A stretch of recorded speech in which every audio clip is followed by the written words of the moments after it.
Welcome, welcome. Please grab a seat or get comfortable, I should say.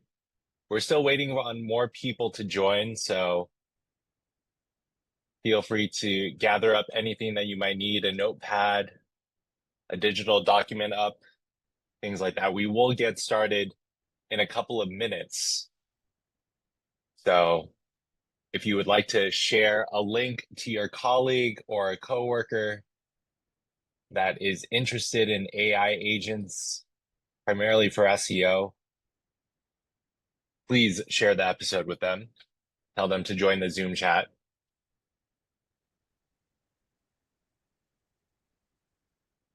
And also, while we wait for more people to join, feel free to share in the chat what company you're representing and what your company does. We usually have a lot of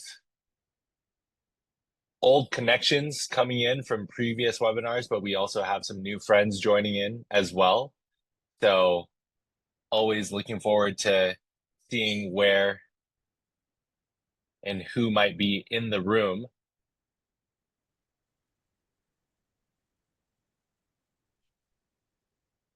That also includes some of my colleagues too, so feel free to share how things are going, where you're calling in from, what company you're representing. All right. Abhi from Stan Ventures. We are a white label SEO agency. Welcome, Abhi.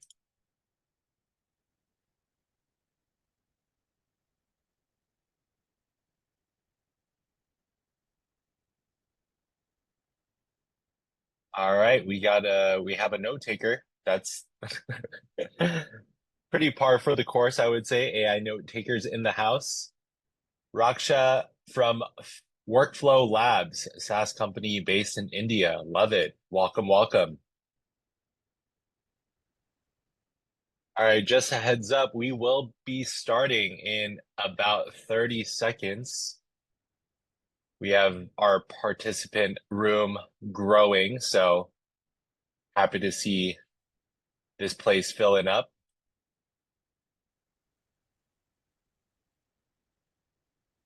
All right. With that said, welcome friends to the 11th episode of Coach by TripleDart. I'm Glenn Bona, your host and Associate Director of Organic Growth here at TDD. And like all of you, I'm pretty excited about the insights and learnings we're about to gain from today's guest. But before we dive in, let me do a quick introduction for those joining us for the first time about the force behind this series. So TripleDart is a growth marketing agency focused both on paid and organic channels, primarily serving B2B SaaS companies. Established in 2021, our agency has quickly expanded to a team of over 70 marketing experts with offices in India, Singapore, and the US. And we have had the honor of collaborating with some pretty awesome companies and brands, industry leaders like Airbase, Freshworks, and ClickUp. And if you're curious about how we can help scale your business, don't hesitate to get in touch with me or apply directly on our website today at tripledart.com. Moving on, I'm excited to introduce the Coach by TripleDart series launched last year. We've already hosted 11 incredible guests, and now the journey continues. This series offers everyone the opportunity to engage with and learn directly from seasoned marketing leaders and growth experts in the B2B SaaS arena. And our aim is to equip you with actionable insights and knowledge that you can apply immediately after each session. And today I am thrilled to welcome our special guest for today, Sara Taher, a seasoned SEO leader with over a decade of hands-on experience driving search growth for SaaS brands and global enterprises. Sara brings a unique blend of technical depth and strategic clarity, having led high-impact SEO initiatives across content optimization, site migrations, and performance automation. But what really sets Sara apart is her ability to marry SEO strategy with scalable systems. She's a full stack SEO expert, fluent in Python, automation frameworks, and data-driven insights. And she's passionate about helping marketers make that shift from manual execution to process design.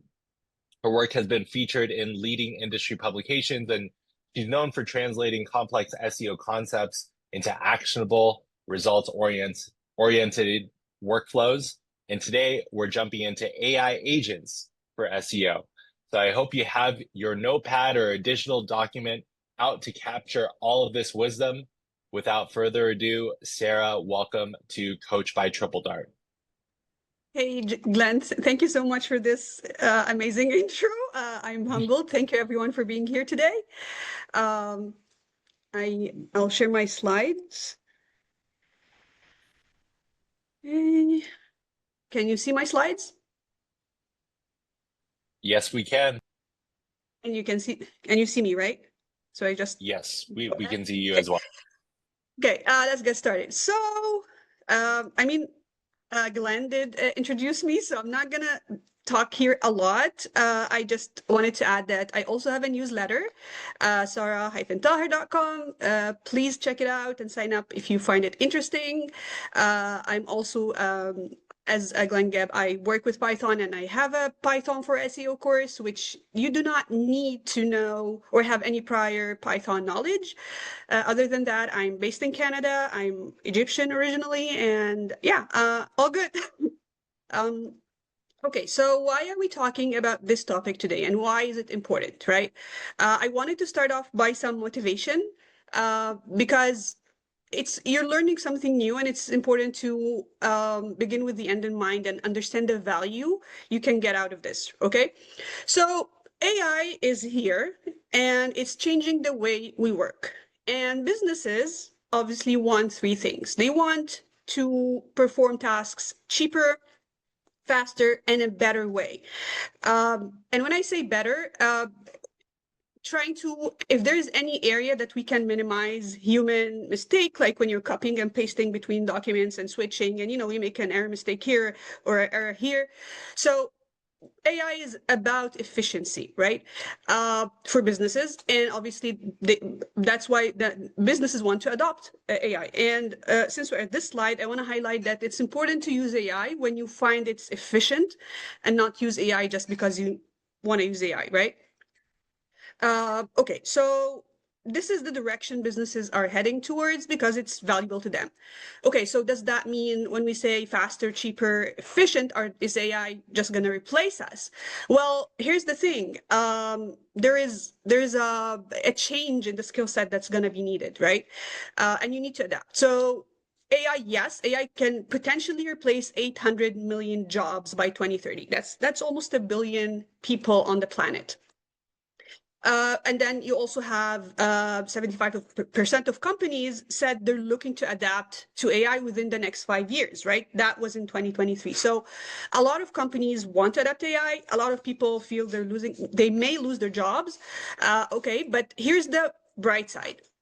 74% of businesses are still experimenting with AI. Not every business knows how to use AI. Not every business knows how it can better, or make their processes more efficient. And obviously, we all know that AI hallucinates. And another thing that's what I'm talking about today, that the opportunity, or part of what I'm talking about today, the opportunity for you if you upskill. 68% of businesses struggle to find talent that are well equipped in AI. And even if you're working as a freelancer or as a consultant, if we look at an example like programmers who are using AI, they're able to code more in less time, right?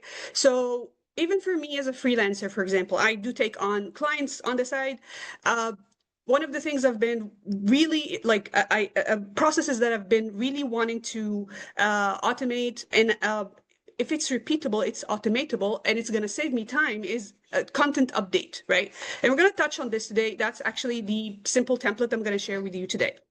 So there's a lot of opportunity for us. Yes, the landscape is changing, but we need to upskill to match the new demand, right?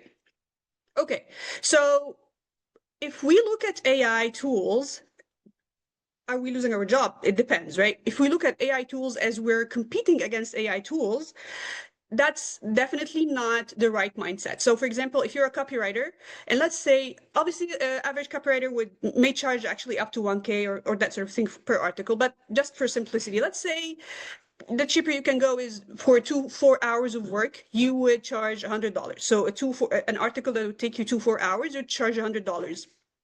AI writing tools today, you can pay $300 a month and get 80 articles.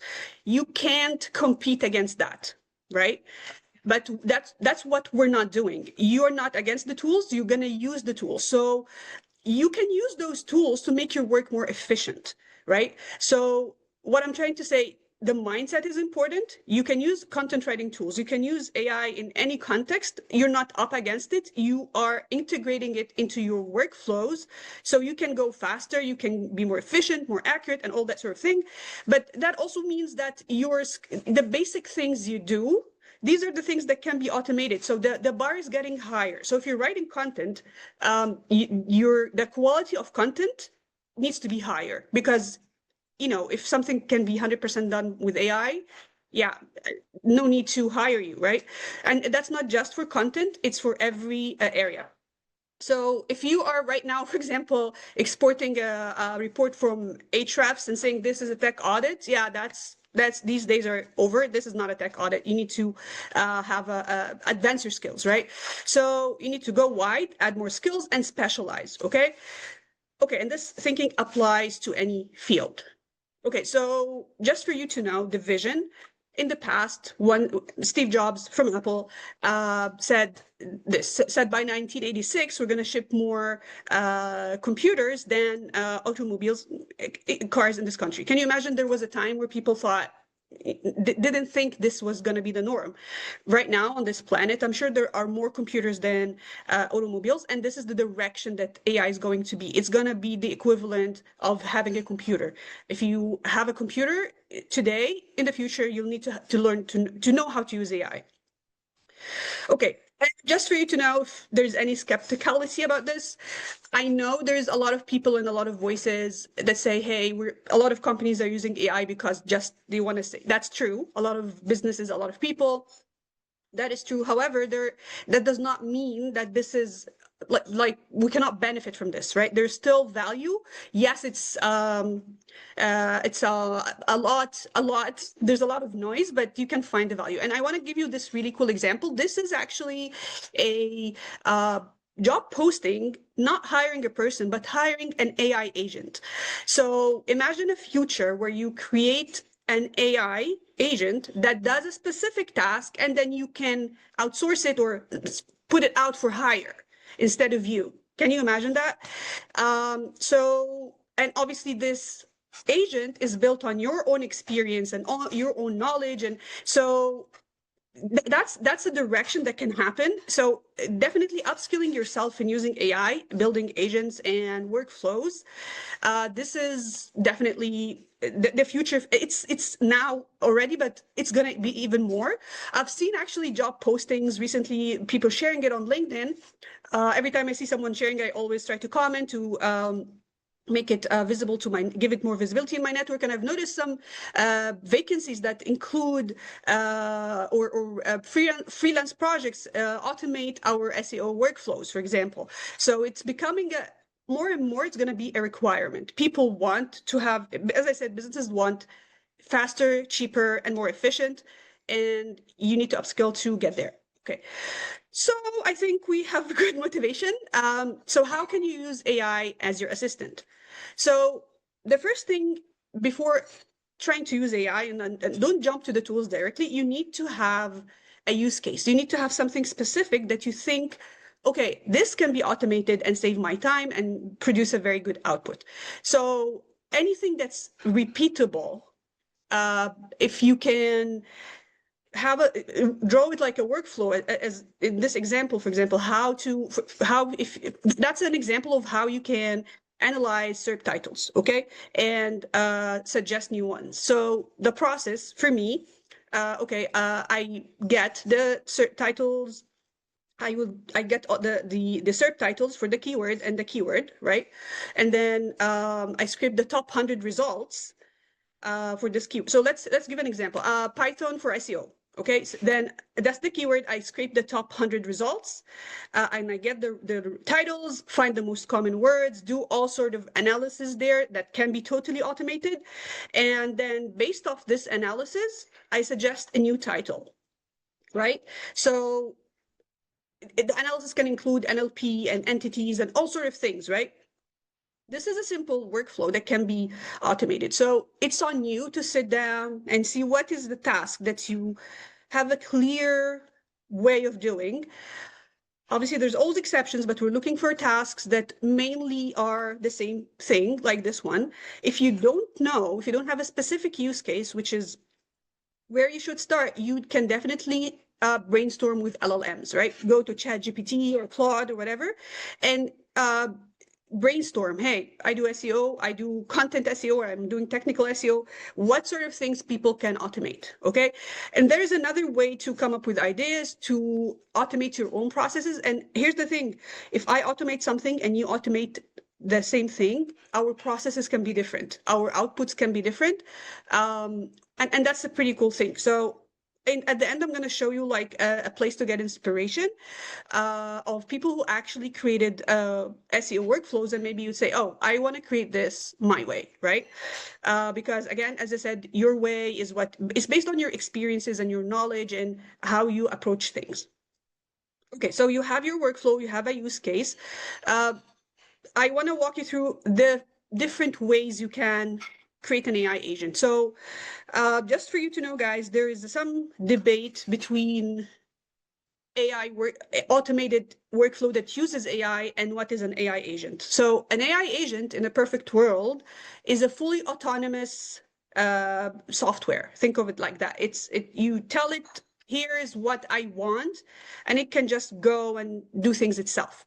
It has a lot of autonomy. You don't have to tell it the steps. Maybe you would tell it to check with you midway or whatever, but it's very autonomous. An AI automated workflow, which is what is most of what's circulating around you is an automation that uses AI.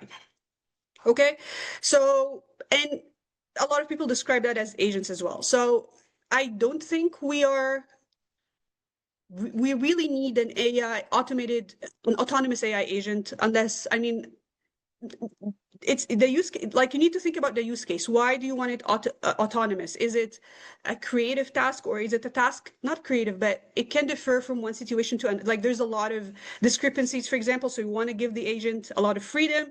So for example, an AI agent, hey, I want to book a flight, or hey, I want to book a restaurant, or hey, I want to buy running shoes. You just give it what you need, and then it starts to maybe ask you questions and suggest, hey, would this work? And you say, no. And once you say yes for something, it can actually go and order it for you and get it shipped. So it's an actual assistant.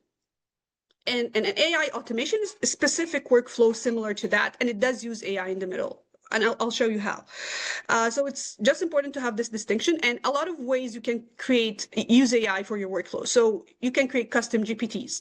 You can use N8N, but I played around a bit with it, but I feel it's don't start there. It has it's a very strong tool and has a wide range of capabilities. You may not need all of this, right? And if we're talking about efficiency, then obviously you need to use what you need versus that reminds me of an example someone was sharing on LinkedIn. Like they had a client who was paying gigantic amount for hosting, and they only need small part of it, but like the person sold them this was like, hey, you're never gonna need to pay for hosting ever. Or like, but that's not how it works. You don't get something that you don't need to use, right? And then there are coding ways through AI, which I'm going to touch on in my course soon, that you can create agents. An example of a good agent I used is Klein. So Klein is an agent I used that you add to VS Code, and it actually helps you write the code, but not in a ChatGPT way. It actually suggests the code, run it, test it, and tells you, oh, this is the output. Maybe you should. It keeps working. and maybe go back to ask questions, run the code, make adjustments, run the code again. So it actually executes. And that's a fundamental difference, because if you may be listening to me and saying, okay, but I can use ChatGPT to, I can just plug the keywords in ChatGPT and the URLs and it can do this. ChatGPT can give you a text output. It cannot make actions. It cannot purchase something. It cannot use href tools, for example. It cannot, send an email. It cannot do anything, like take an action. An AI agent and an AI workflow can, okay? So this is a fundamental difference. I'm going to show you two tools today, RevOps and Make, and I'm going to use Make today to show you a workflow. Another thing you need to understand, so we've talked about some platforms, some ideas, where to start, your workflow, the concept of APIs. If you've not coded before, you may not be familiar with APIs. So an API, think of yourself, you're in a restaurant, okay? And you have a server, they come, they take your order, right? And they go to the kitchen, they pass your order, get your dish, and go back to serve it.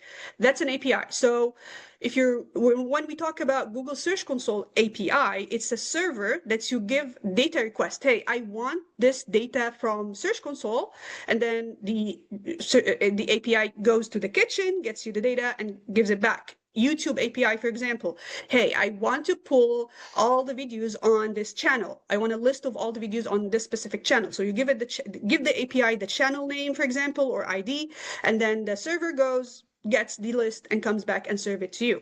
And Ahrefs API, any tool that has an API, there are data for SEO API, SERP API. Those APIs also you can use them to do keyword research and scrape the SERPs. So it's an APIs. Think of it as a restaurant server. You have a data request or a request for something. It goes, gets it, and give it back to you. Okay, so when you're using automation and AI, you'll need to use APIs. And this is how, when I say an AI can take action versus just ChatGPT, they use APIs, okay? Okay, so I want to keep repeating this so you don't lose where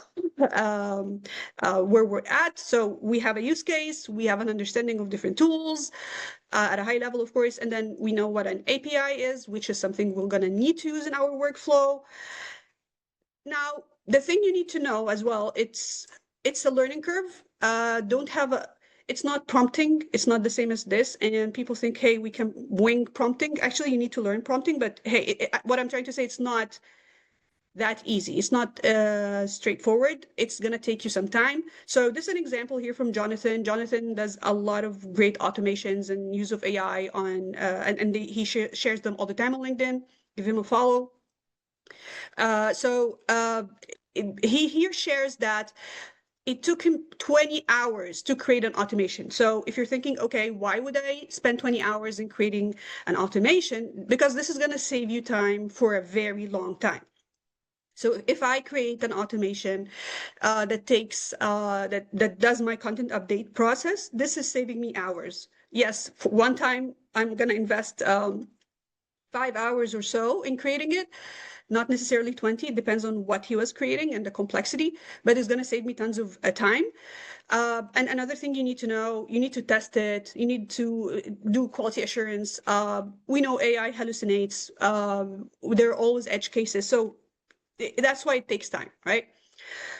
Okay, so let's put it all together. So creating an AI agent or an AI agentic workflow. So you have the AI, as you can see in this diagram in the middle, and it can connect to different things and do different things to get the job done. So for example, it can it has a prompt, can run a prompt to get something. Let's say it takes a Google Sheet of keywords, then runs them in an LLM, get some sort of output, use previous knowledge somewhere, and then maybe it can update your WordPress website for you. It can generate a blog post and automatically update it for you, and even generate an image with the blog post. Maybe it can send a Slack message. Maybe it can book a calendar invite. send an email, all of these things, right? So I have a Slack community, and one of the things I wanted invest time in automating is an AI assistant admin. So if there's any like spammy comments or anything that needs to be admins, like it needs to be removed or so, there is an AI agent that handles this. So this is one of the things I actually want to automate.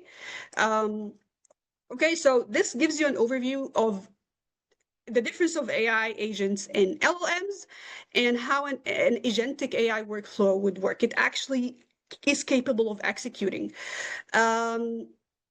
And ChatGPT, Claude, and that sort of thing are a tool for AI agents, okay? Okay, let's take an example. Let me pause here.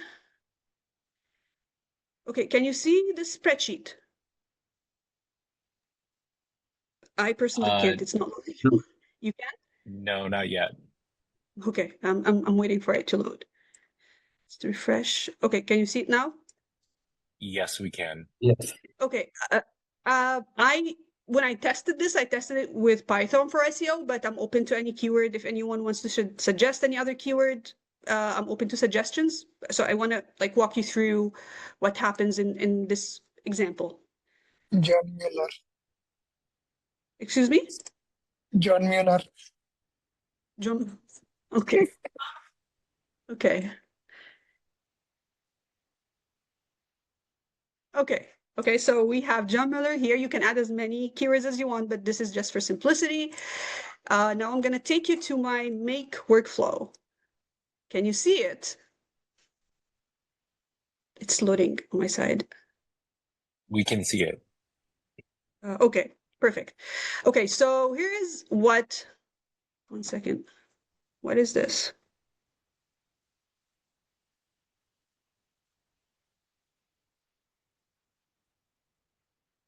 Interesting, it broke. 1 second, I think I'm gonna have to set it up here. Okay, let's walk through this step by step. Anyways, so I'm connecting this to a Google Sheet, my Google Sheet, right? And I'm asking it to pull one row, which has the keyword, right? So this is the first part. And then I'm using SERP API, and I pass on the keyword, right? I'm giving it the row number and the keyword, and I'm asking it to run a search and pull the top 10 results. Now this should be connected to this. I'm not sure what happened here, but let's see. Okay, and now after you get, so we have the keyword, we have the top 10 results. I have this Claude, which is similar to ChatGPT if you're not familiar with, and I gave it this. I said, create a blog outline using this as the main keyword, okay, and taking into account the top results in search. Okay, and then I want to add, okay, it shows you everything you can add. 1 second. Why is it? 1 second. What's happening here? Let's run this. Don't worry. طنط انا في كول يا طنط. My screen froze. Give me a second. Okay, let's see what's going on here. Okay, so we have this. It's using SERP API. It has my, okay, let me get my API key. You don't have to worry about this. This is my API key. You don't have to worry about this being visible here. I'm gonna change it afterwards. And API, save. Okay. Let's run it first here and see what happens. What is going on?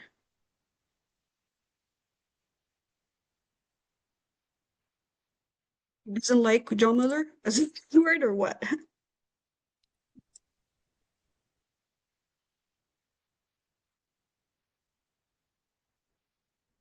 So it's right here. Okay, let's run this module only. Okay, so we ran and it brought John Mueller. Okay. Okay, so this is good. I mean, it's good that we're troubleshooting this together. Now we need to run this on its own. Let's say John Mueller.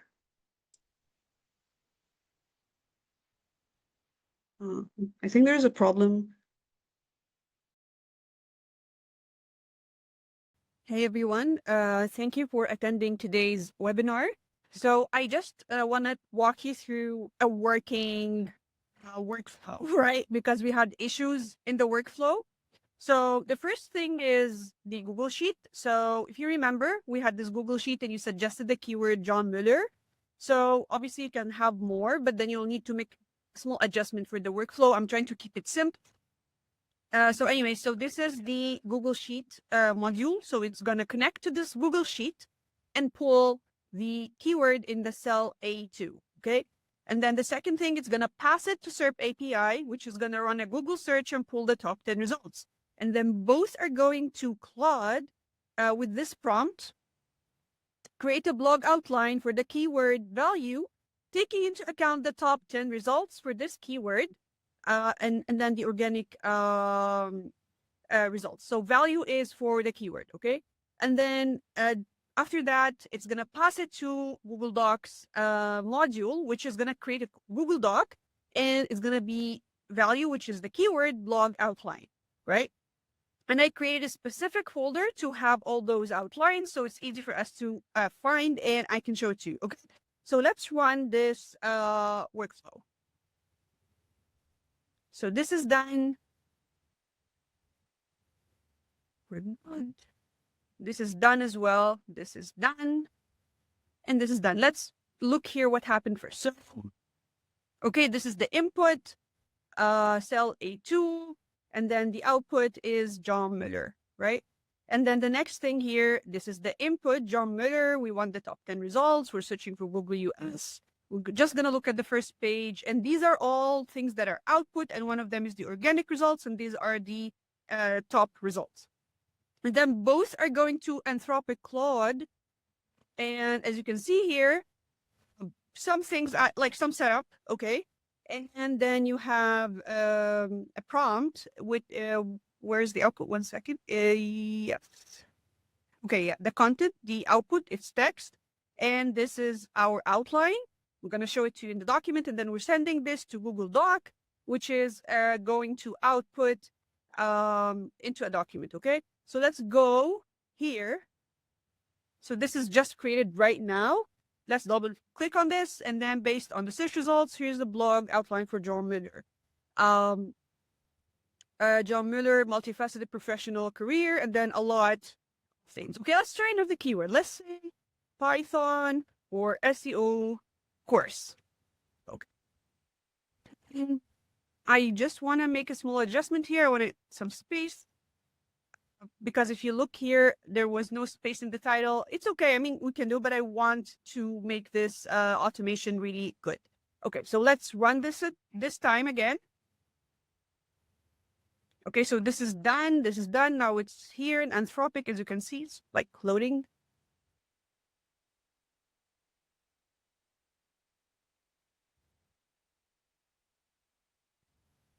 And then we're good. Now let's go. If you see this, it means it's done. You can review like the output one by one as we did before. Look here, this was Python for SEO course. This is the output from search and so on. Okay, let's go to our folder here. Now we have this. Here's a comprehensive blog outline. First of all, see, this is fixed. And then here's a comprehensive blog outline for Python for SEO course. And then everything you should include, right? It's very, very comprehensive. So the idea is that you can have a list here and you'll just need to make a small adjustment that you reiterate, like do a loop over the list and do this for every keyword you have. Also, you can include other columns here. Maybe you want to have entities and then maybe you want to have people also asked, and maybe you have, I don't know, suggested sections. Maybe you want to have specific data to include, right? So you can have an entire row of all the data you can think of and fill this and use all of this in addition to the search results to create a blog outline, right? So that's that. Let me know what you think. Okay, so the other things I wanted to show you. Okay, this is RevOps. So RevOps, they have give it a try. It's a cool tool as well. So this is a tool for finding and adding internal and external links. So this part does the internal links. So you give it the URL, you run the workflow. Okay, it's queued. Don't worry, it's not going to take time. Check if content. And this is also using SEMrush API, just for you to know. So there's always an API. Most of the time, there's an API in the background, right? Okay, click to open. So it's still running. The output is not here. Okay, I'll show you ones that are already done till this is done. So for this blog, it's okay. So how to write content for AI, blogging for AI, that was the blog. So I wanted to see what internal links I can have on my website. So here's the list it provided. So for example, this real world insights. What is this? Okay, let's look in here.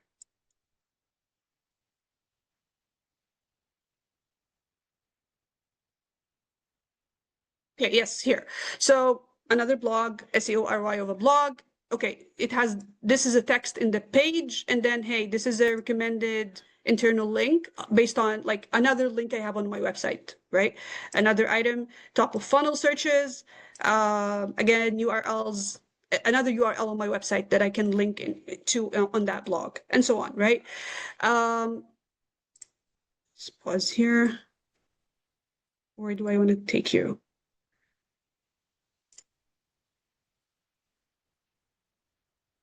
I want to show you the workflow.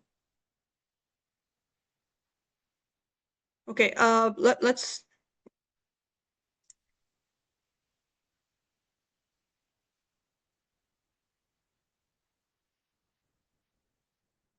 Okay, anyways, let's move on to the next. Yes, here, can you see this?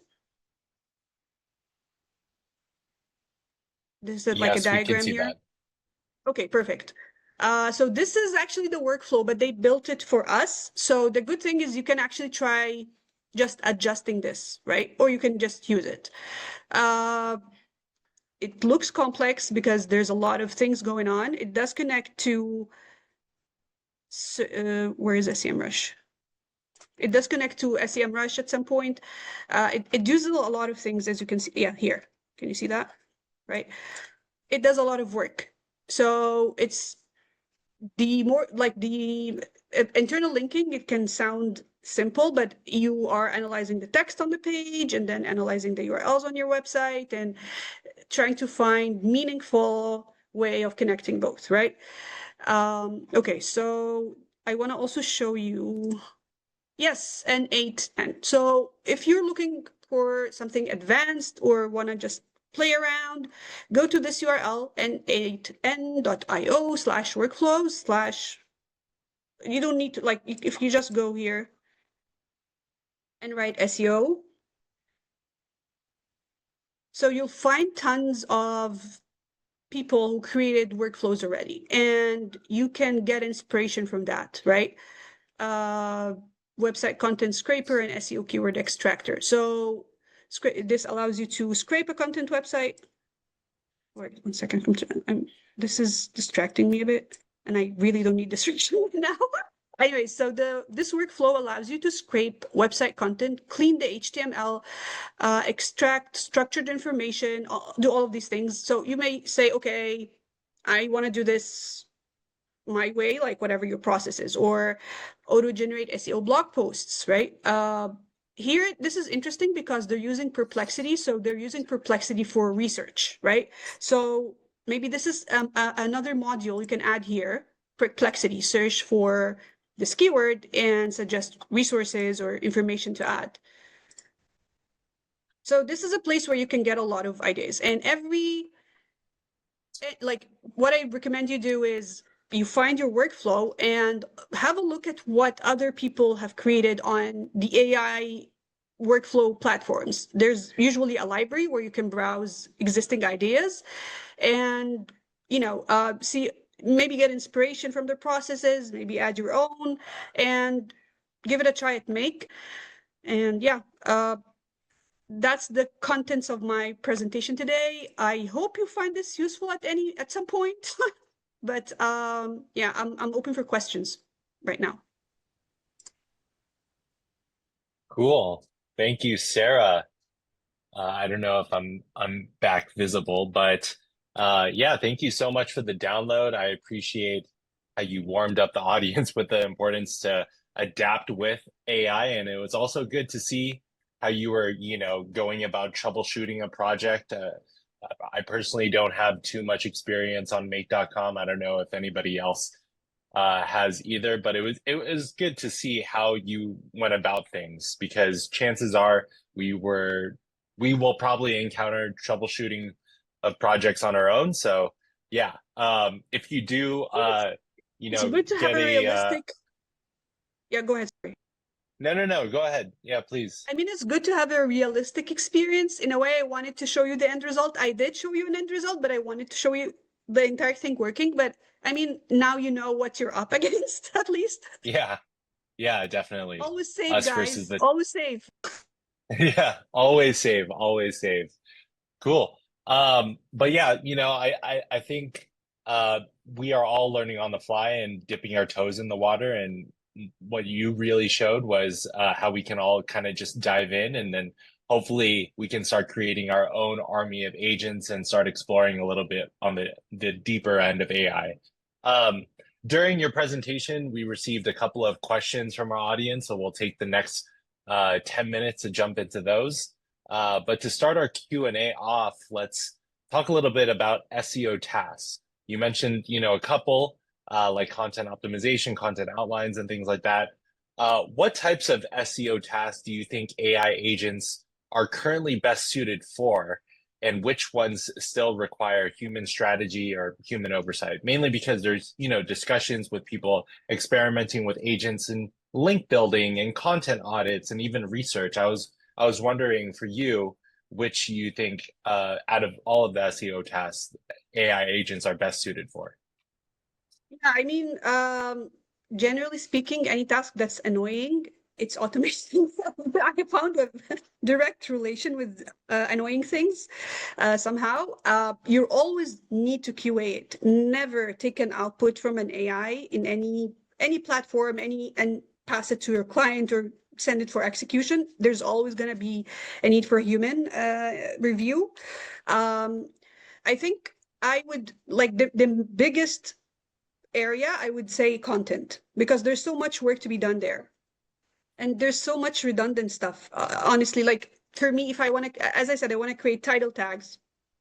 It's very annoying. I have to take the keyword, I run it in search, I get the titles in search, I run them by NLP, Google NLP API, get the entities, and then try to combine, like find what the most, like there's a lot of process for me, and it's pretty standard.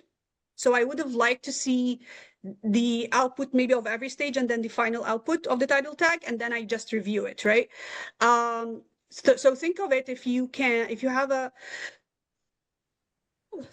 okay, I'm good. Bless you. Thank you. So think of it as, let's say you have a fresh person, a new person that is hired to help you. He's a beginner in SEO, or she, like they're a beginner in SEO. What type of tasks would you tell them to help you with? And obviously you'll always have to oversee or QA what they're doing, right? Got it. Yeah, that makes a lot of sense. Cool. A few SEOs on Reddit mentioned using agent marketplaces like Crew AI. We know the general public uses Claude and ChatGPT. Internally, we use AI tools like RevOps. We've even designed and developed our own tool called Slate. When it comes to evaluating whether an SEO agent, a tool, or an AI workflow is actually worth implementing, what goes on when making that whole decision-making process? Like, and also when it comes to different tools that you tested, what do you kind of look for? So that's a good question, because you can do the same thing in different ways, right? So you want something that's easy for you, and you don't need to learn everything to do one task. Don't dig into everything. And obviously cost is an issue as well. You want to make sure you're cost efficient. Some people here have asked about APIs. Just for you to know, guys, SERP API provides 100 searches per month for free, so you can actually use it for free just in the beginning. But then you can, like, if you want to, and if you are able to replace your keyword research with SERP API or data for SEO API, it can be actually, and you're running an agency, for example, it can be cost efficient for you. For example, maybe that's one area you want to explore, right? Personally, I use those to do. People also asked, for example, because I have also my own process. I pull them from search.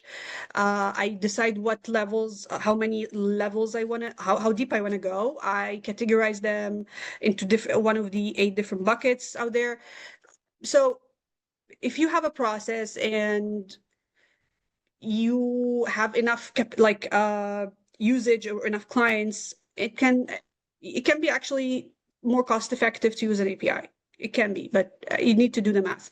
Anyways, as I said, there's so the cost is a thing. What you need to learn is a thing. I would just go for, think of the simplest thing you can do to automate it. Think simple. Don't complicate things. I am actually against using AI when we don't need to use AI. It's just a waste, right? I know it's the buzzword, and I know we're in a webinar talking about AI and automation, but just start with Make. Make is pretty cool, and RevOps as well. Like, these things are really, really a great place to start, and they have a lot of templates out there that you don't even need to build from scratch. You can build it and then use a template and edit it. Like, when I fix my workflow and I share it with you guys, you can even, as I said, you can integrate Search Console API or whatever, right? You're muted. Okay. Thank you for calling me out. Yeah, we're definitely looking forward to that. And thank you for your answer there. A couple of more questions from the audience. This one is from Aniket. Does RevOps ask for payment to use the internal links feature? Well, I can't answer that for one reason. I have had some type of a collaboration with them, so I have access to it. I'm not sure if I wasn't collaborating with them, would I have access to it or not? I know. Just try to sign up and look for the templates. I'm sure that you may potentially have access to it, but you may need to pay. I'm not sure. Especially when it's using SEMrush API, because it's using an API, it may need you to pay, yeah, potentially. Yeah, usually APIs do charge. This one is from Raksha. Thanks, Sarah. We usually get stuck with these troubles. I'm assuming this is referring to troubleshooting. What are the different things you do when you cannot figure that out? This question, okay, so what I do is I break it down into chunks, right? And try to troubleshoot don't troubleshoot the entire workflow. You start, why is Google Sheets part not working? And then you fix that. And that's actually what happened. And it was working. I don't know, I probably shut down my PC and then, anyway, so Google Sheets, make sure it's working, and you can run the module on its own and see the output in the log, right? And then, okay, let's run the second module. Let's run the third module. Troubleshoot one by one, and then test the entire thing, right? And another thing is, don't start big. Like, for example, the example I provided, you're basically using one SERP API and then the LLM, right? Don't start with, hey, I want a SERP API, I want a Google Search Console, don't start with tons of things. Start with one simple thing that's working, save it, and then make a copy, and then play around with the copy and add as much as you want. All right, noted. And then another question from BJ. Hey, Sarah, have you tried any MCP server? No, unfortunately, no. Okay, noted. And then the last one here from Labib. This is rather long, so hold tight, everyone. I've explored a few SEO related templates within N8N and noticed that it can solve a lot of real-time use cases for us. However, since the learning curve is quite steep, I'm wondering what the best approach would be. Should I focus on learning N8N deeply myself, leverage existing templates to speed things up, or consider involving someone else to support us with N8N related automations and content? How should we approach this overall? So if you want to do things yourself, start with simple things. If you start, you can start obviously with anything, right? But the learning curve and the time to see results and see output and something you can use is going to be much complex. If you're going to do it yourself, start with Make. If you're unable to do it with Make, yeah, maybe you can want to hire someone to help you with N8N, right? But again, it start again. I'll always say the same thing. Start simple. Start with basic things. N8N definitely is cool, and there may be uses that where you need to use it, but at least try one workflow and Make or ops. One simple. So even when you hire someone, you have an understanding, right? Because you've tried even a small bit of what's that like. Understood. And VJ just said, set up N8N on local. If you can comment access, then boom.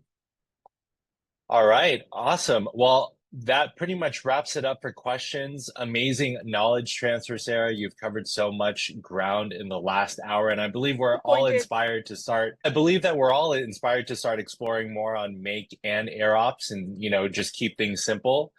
Just a quick note to our audience: we'll be sharing the recording of today's Coach by TripleDart session along with the slides, so watch out for that email soon. And then we'll also be coordinating with Sarah to see if we can get a more streamlined version of that particular example.